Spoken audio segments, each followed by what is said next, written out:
Hello বন্ধুরা, সবাই কেমন আছেন? আশা করছি সবাই ভালো আছেন, ভালো থাকবেন। বন্ধুরা, আজকে এই যে থর থর ভাজা করব আজকে। এই যে ভিতরের ইয়েগুলো এইভাবে ছাড়িয়ে নিয়েছি। এই যে এগুলো ছাড়িয়ে নিয়েছি, এগুলো তো বাদ দিতে হয়। আর থরটা একদম কচিও আছে, এই যে দেখাচ্ছি। এই যে কুচি আছে, তাও এই চকলাগুলো কিছুটা চেঁচে নেব। চকলাগুলো, উপরের চকলাগুলো অনেকটা চেঁচে তারপরে কেটে কেটে নিচ্ছি। তো কিভাবে কাটছি সেটাই দেখাচ্ছি আপনাদেরকে।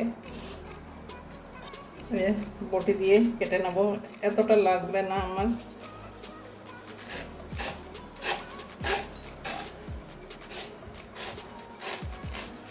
গুঁড়ো হয়ে গেছে। এই যে এবারে ছুলে নেব। এই যে উপরের চকলাগুলো যদিও কচি আছে, এই যে ভেঙে যাচ্ছে। এই যে ভেঙে যাচ্ছে, তাও আমি ছাড়িয়ে দেবো।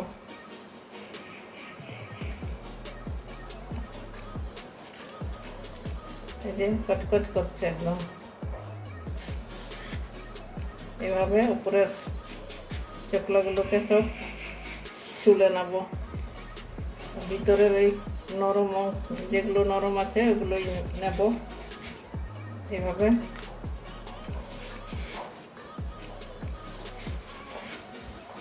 এগুলো ভিতরে থাকে তো বোঝা যায় না। এই যে এভাবে বাদ দিয়ে দেবো সব। আরো ছোট ছোট করে কেটে নেব। এই যে অনেক সময় অনেক ইয়েতে সুতো সুতো হয়, কিন্তু এটাতে মাঝখানে কাটলে যে সুতো সুতো বেরোয়, সেই জিনিসটা আর হচ্ছে না। এই ঝুড়ির মধ্যে কেটে কেটে রেখে দিচ্ছি।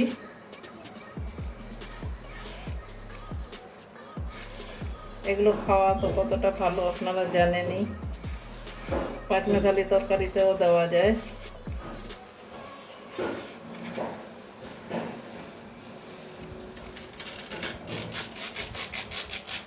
এই যে এভাবে ছাড়িয়ে নিচ্ছি, কেটে নেব।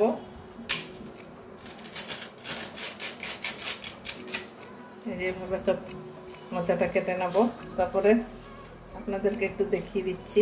তো এইভাবে ছোট ছোট করে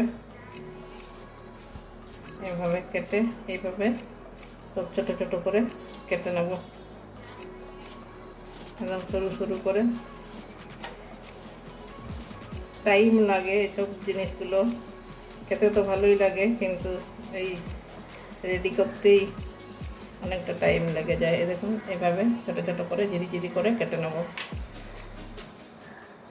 তো বন্ধুরা, এই যে দেখুন আমার কাটা হয়ে গেছে। খুব একটা ছোট ছোট করে কাটতে পারিনি, কারণ আমার হাতটা কেটে গেছে। এই যে কাটতে গিয়ে এই জায়গাটা, এই যে ওই জন্য খুব ঝিরি ঝিরি করে কাটা যায়নি, মানে যেরকম পেরেছি কেটেছি। এই যে হাতটা কালো হয়ে গেছে, আজকে কাটেনি, অন্য কালকে কি কাটতে গিয়ে যেন আমার কেটে গেছে হাতটা। এই যে কালো হয়ে গেছে আর ব্যথা করছে, ওই জন্য ঝিরি ঝিরি করে কাটতে পারিনি। তো যাই হোক, একটা জলের মধ্যে কেটে কেটে ইয়ে করে রেখেছি, নাহলে লাল হয়ে যাচ্ছিল, তো ওই জন্য জলে ভিজিয়ে রেখেছি। এই যে চকলাগুলো লাল হয়ে গেছে, তো ওই জন্য জলের মধ্যে ভিজিয়ে রেখেছি। ঠিক আছে, এবারে ধুয়ে এবারে রান্নায় চলে যাব। ধুয়ে নিয়ে আসছি। এবারে নুন দিয়ে দিচ্ছি, নুন দিয়ে একটু মাখিয়ে রেখে দেবো।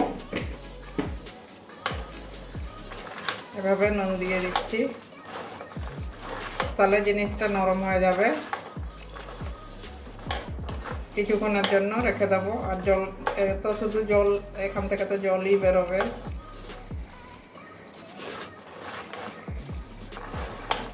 আমি চেখে দেখেছি, তরটা ভালোই আছে। অনেক সময় কষ্টি কষ্টি লাগে, তো এটা কষ্টি নেই। তো থরটা এমনি খুবই ভালো ছিল, কোনো সুতো অংশ কিছুই নেই, শুধু একটু মানে শক্ত হয়ে গেছিল আর কি। অনেকটা কেটে কেটে বাদ দিতে হয়েছে। এই যে হাতটা একদম পরিষ্কার। তো কিছুক্ষণের জন্য রেখে দেবো, নরম হবে জিনিসটা। ঢাকা দিয়ে রেখে দিচ্ছি। এবারে গ্যাসটা ধরিয়ে নেব, থরটা ভাজবো। কড়াইটা বসিয়ে দিচ্ছি। তো কড়াইটা একটু গরম করতে দেবো।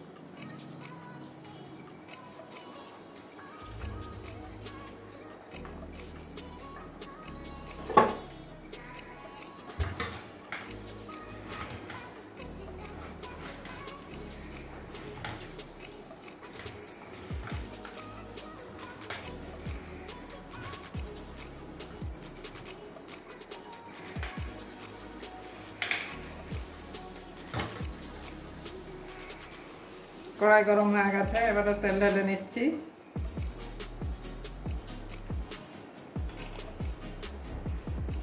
তেলটা গরম হোক। একটা শুকনো লঙ্কা ভেঙে দিয়ে দিচ্ছি।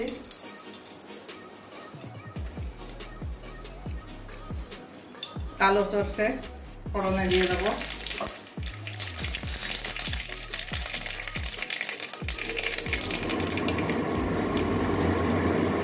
দুটো কাঁচা লঙ্কা দিয়ে দিচ্ছি।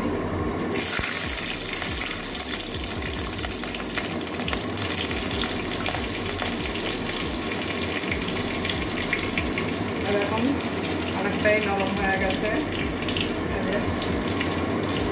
নুনটা মাখিয়ে রেখেছিলাম, এবারে এটা দিয়ে দেবো।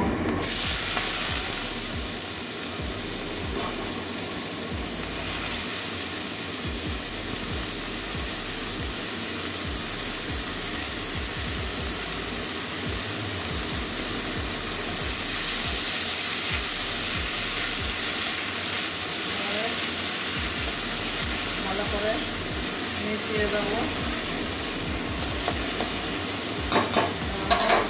হলুদটা দিয়ে দেবো।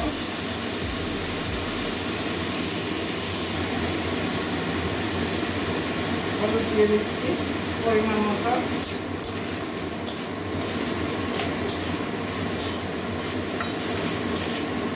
ওটা কিছু দেওয়ার দরকার নেই, মশলা কোনো কিছুই দেবো না, সেরকম কোনো মশলাই লাগবে না। তাও আমি একটুখানি ধনেগুলো দিয়ে দিচ্ছি। মশলা না দিলেও চলবে, তাও আমি দিয়ে দিলাম ধনেগুলো একটুখানি। এবারে মিডিয়াম আঁচে ঢাকা দিয়ে রান্না করে নেবো। এবারে ঢাকা দিয়ে দিচ্ছি। মাঝখানে মাঝখানে ঢাকনাটা সরিয়ে নাড়িয়ে দেবো। এবার আবারও ঢাকনাটা খুলছি। নুন আমার দেওয়া ছিল, তাও অল্প একটুখানি নুন দিয়ে দেবো। আগে দিয়েছিলাম যখন মাখিয়ে রেখেছিলাম, তার জন্য অল্প একটু নুন দিয়ে দিচ্ছি।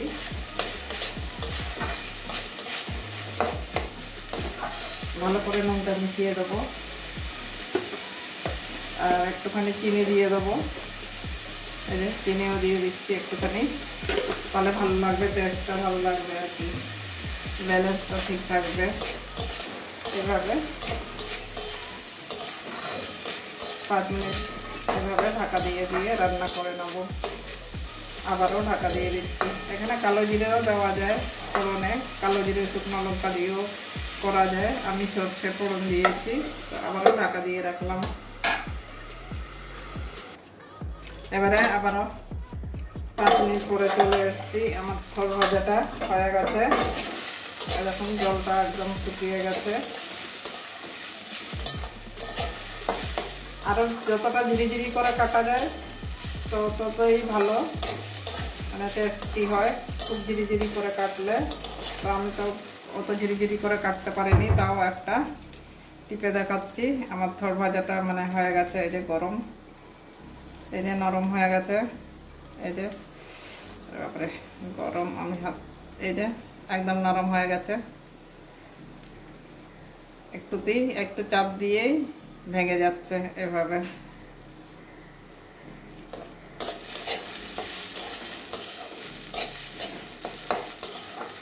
আরও একটুখানি ঢাকা দিয়ে দেবো। সিদ্ধ হয়ে গেছে, তাও আর একটুখানি ঢাকা দেবো। আর 2-3 মিনিটের জন্য ঢাকা দিয়ে রাখবো।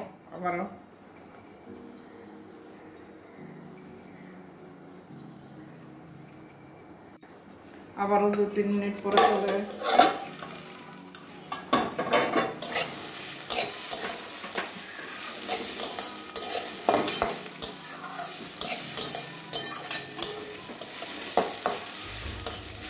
এবারে নামিয়ে নেবো। নামিয়ে একটা প্লেটের মধ্যে ঢেলে দেখাচ্ছি। তো বন্ধুরা, এই যে ফল ভাজা হয়ে গেছে আমার। আপনারা অবশ্যই একদিন এইভাবে বাড়িতে ভাজা করে খাওয়াবেন। ছোট থেকে বড় সবাই আনন্দ করে খেয়ে নেবে। একটু চিনি দিয়ে দেবেন, একটু টেস্টটা, তাহলে ব্যালেন্সটা ঠিক থাকবে, খেতে ভালোই লাগবে। আর ভাতে গরম গরম ভাতের সঙ্গে খাবেন। একদিন এইভাবে ভেজে খেয়ে দেখুন, প্রত্যেক দিন ভাজবেন। এতটাই টেস্টি হয়। তো বন্ধুরা, কেমন হয়েছে অবশ্যই কমেন্ট করবেন, ভালো লাগলে লাইক করবেন, চ্যানেলে নতুন হলে সাবস্ক্রাইব করবেন। তো ঠিক আছে, আজকের জন্য এটুকুনই। আবার অন্য কোনো দিন অন্য রান্না নিয়ে আসবো। সবাই ভালো থাকবেন।